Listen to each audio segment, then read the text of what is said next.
Hey everybody, welcome back to my channel. This is Bob. Guess I don't need these. Hey, wanted to touch on something today. My message to you, um, you know, what is going on right now in America is we are being deceived by what we think is good information. Yet something is always withheld. Okay, so withheld or suppressed is another way to look at it. Um, and this is a real problem because we end up thinking we are informed and we are smart and we like to pat ourselves on the back and think of and think that we're knowledgeable and that the media that gives us information it really cares about us and is there for us. But that obviously the media is a business and they're in it to become profitable, and they got to do that at all costs. So my message today is that basically what you're hearing on TV is either what's the word, distracting you from truth, a red herring of sorts to get you to chase something down the road that'll lead to a dead end or distraction, or you're hearing half-truths. Hitler's famous for the saying that, if you want to tell a lie, the bigger the better. You just got to keep repeating it over and over again, and the people will believe it. Well, Hitler, he didn't really, it wasn't the TV back then, right? But, so how do we take, his seduction of Germany, a very smart country, and translate that or apply it to today? Wouldn't Hitler use, TV today? You would think so, right? And it brings me to a quote I just came across by Richard Nixon, who said, Americans won't believe anything until they see it on TV. Now, TV is something we kind of like sometimes dismiss as being just a source of entertainment, fun, but it's an extremely powerful medium. And it actually creates public opinion more so than any single entity. The only good thing now is it's so fragmented with cable. And the internet's helping too, because people are getting information from the internet. But, most people are so set in their ways that they come to like having the TV on at all times as like a conversation piece almost. But the television, it's a glorifier too, right? It glorifies man, makes them look good, in many ways. And we like to align ourselves with the images we see glorified. It's kind of like a psychological thing that occurs. So what ends up happening, we adopt whatever television espouses for values. And it basically it's anything goes. That's kind of like one of the messages, and, certainly sex sells. How does it sell? Well, they do it a million different ways. You can do that.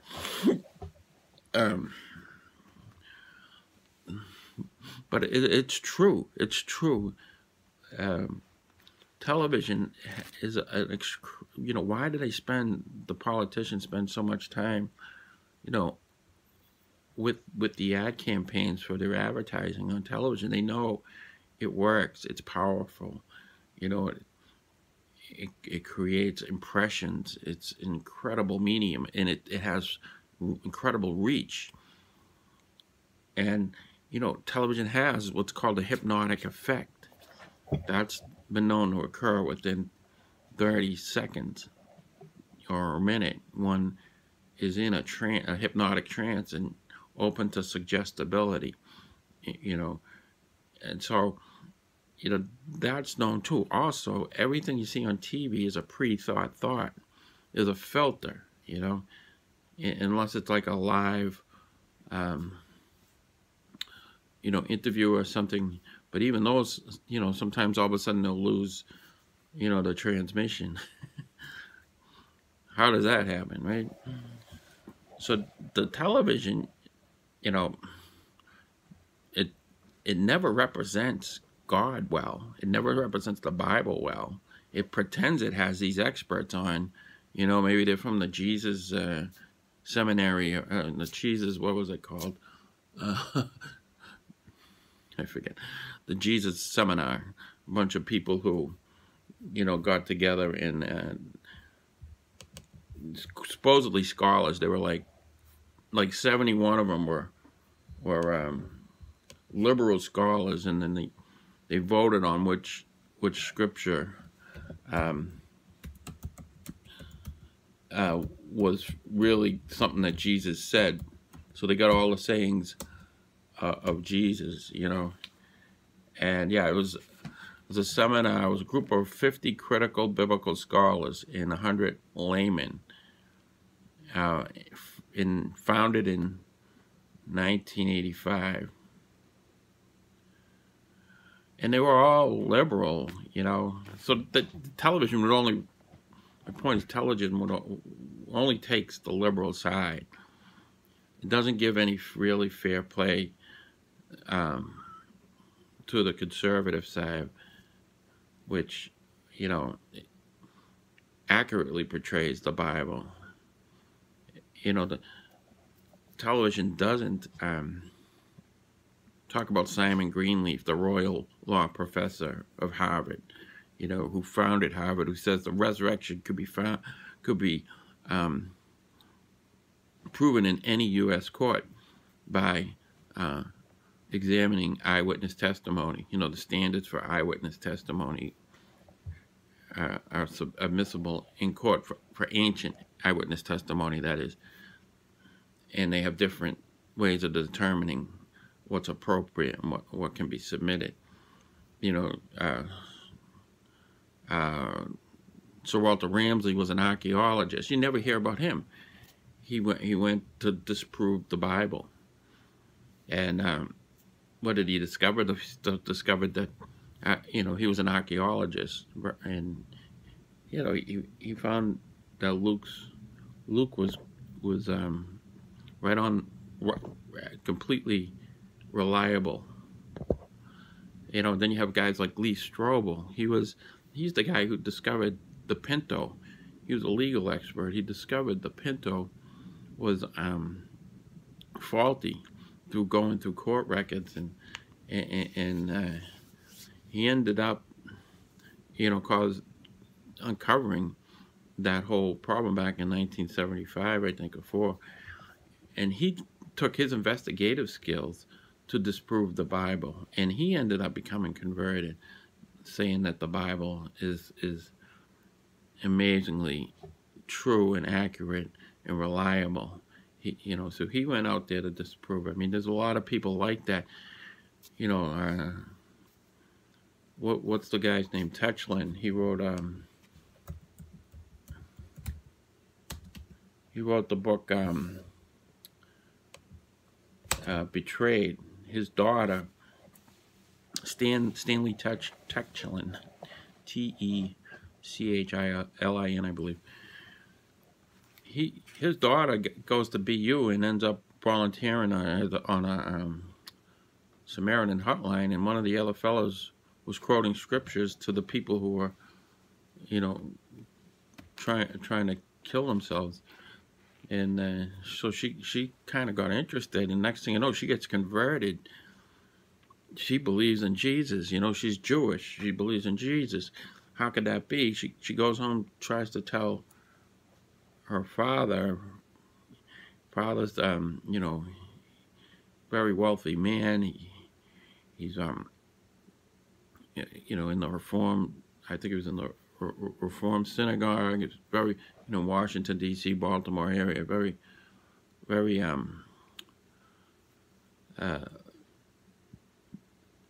you know, a respected member of the community, a pillar of the community, and he couldn't believe that she would become a Christian. You know, why, you know, he's paying for her education at BU. What are you doing? You know, and he was astounded by it. So they have a meeting, and he agrees to examine the scriptures, and he admits that he had never read the Bible, as you know, no Jew, and he says no Jew he had ever met had ever read the Bible. You know, and then of course there's a Talmud, and maybe they look at the Talmud every once in a while, but no one ever read the Bible. Why didn't they read the Bible? I don't know. But that was, you know, the practice, or lack of practice. So he went in, and he expected an incredibly hateful message to the Jews, and he read the Gospels, read Matthew, you know, Mark, Luke, and John, and then he gets into Acts. He gets into gets about to chapter 10 of Acts, and he doesn't understand why the Jewish leaders were upset at Peter for sharing the message to the Gentiles. He couldn't understand, how could that be? So he's saying to himself, wait a minute, Jesus was for the Jews back then and not for the Gentiles. But here in the 20th century, you know, Jesus is for the Gentiles and not for the Jews. How did all that happen? So at that moment he was hooked. He had to figure it out. Lo and behold, he gets to see that Jesus is really the Jewish Messiah too. And he gets saved. So you never hear these messages of Lee Strobel, of Stanley Techlin, who wrote Betrayed. He's with the Lord now. You know, you never hear any of these. I mean, it goes on and on. You never hear about David Livingstone, who walked all through Africa, who reported all the atrocities of slavery to England, and it affected public opinion, and it helped William Wilberforce in America, let's face it, get rid of slavery once and for all. Eventually, it was a huge war, but David Livingstone walked I think, you know, he wanted to go to China, if I remember correctly, and when he was a young boy, and he heard about the villages, 1,000 villages where the smoke comes from in Africa. So he said, I'm going to Africa. So he goes down to South Africa. He just walks straight up through the continent, and he was a one-man army. What a story. David Livingstone, you got to read that story. So you never hear any of things dwelled upon or referred to, you know, back to, you know, they'll talk about something else, they'll talk about anything else, but, you know, they want to keep everything man-centered, you know, they don't want to keep things God-centered. See, that's the secular humanism philosophy that goes back to Descartes, where man is the center. Not that this is the results. So, you know, it's all about suppressing the message and keeping people in power that would lose power if they had,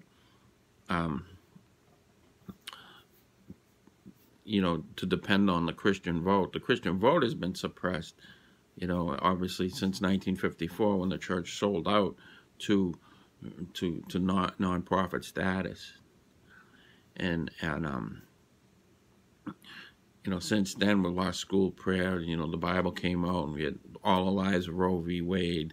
You know, and it's endless right now with the, you know, it's you know, Roe v. Wade and the NARAL last surviving member. NARAL admits they lied about everything just to create a lucrative business for themselves, you know. And then now the political parties are, one political party has that as their core plank, and it's been that way for 35, 40 years, 50, whatever it's been. So that's what we're dealing with, you know. And it's, you know, the television, you know, the Bible says the whole world's under the sway of the evil one, you know. And this whole glorifying aspect of television, you see, man wants love, man wants to be glorified, so he's going to run to the one thing that glorifies him the most. He's going to align himself with whatever messages or values that the television portrays. It's such a powerful medium. You know, they end up talking a lot, you know, with those, you know, thinking more like thinking like the TV thinks, you know. And it's empty. It's an empty life. You know, you end up not developing your own personal, you know, gifts, because you're being so influenced by TV. You know how many times you've been in a work situation, you know, and there's a reference back to some movie. You know what I mean? And boy, if you don't know that movie, you know, you're socially toast. You know, and then everybody gets into following this actor or that actor. He was in this, he was in that, he was great in this, he was great in that. I mean, that's not where it's at. It really isn't. These movie stars are not happy. You know, they keep getting divorced. They keep ruining their lives. They keep, you know, look at all the movie stars that have come and gone, you know, and I can't think of many that are satisfied. And yet that we want, you know, we want to be movie stars, right? Anyway, that's my message today. TV is a very powerful medium. It's taken over, you know, it's continually the most powerful medium in America. You know, if Hitler was around, he wouldn't say, just repeat the same message. He'd say, just go on TV and have programming. It's called programming for a reason. So Hitler would be on that TV, getting that message out, repeating it. And that's what TV's doing. It's repeating it in many different ways. You know, it's the same old, and it's fooling us and it's tricking us. But we like to be fooled, don't we? We like to be entertained in the short run. But it leaves you in a depressed state where you lose hope. You don't understand the hope of God. You know, television becomes your teacher. Instead of the Bible becoming your teacher, TV's your teacher. TV's your God. You know, TV owns you. So keep that in mind when you're watching TV, and get a healthy dose of the Bible. Get it in you. You know, it's fascinating. It's tremendous. It's astounding what God has done for us. We can live forever now. You know, we can soar like the eagle. You know, we can rejoice in trials. You know, whatever happens, God has our back. Whatever, and even if that means, you know, losing our lives, we have hope, because we're all going to lose our lives eventually. We're all terminal. We're all fatal. So what difference does it make, you know? But you need Jesus. You need redemption. Anybody who believes in Jesus will be saved. That's my message today. I hope you receive it. Have a great day. Bye.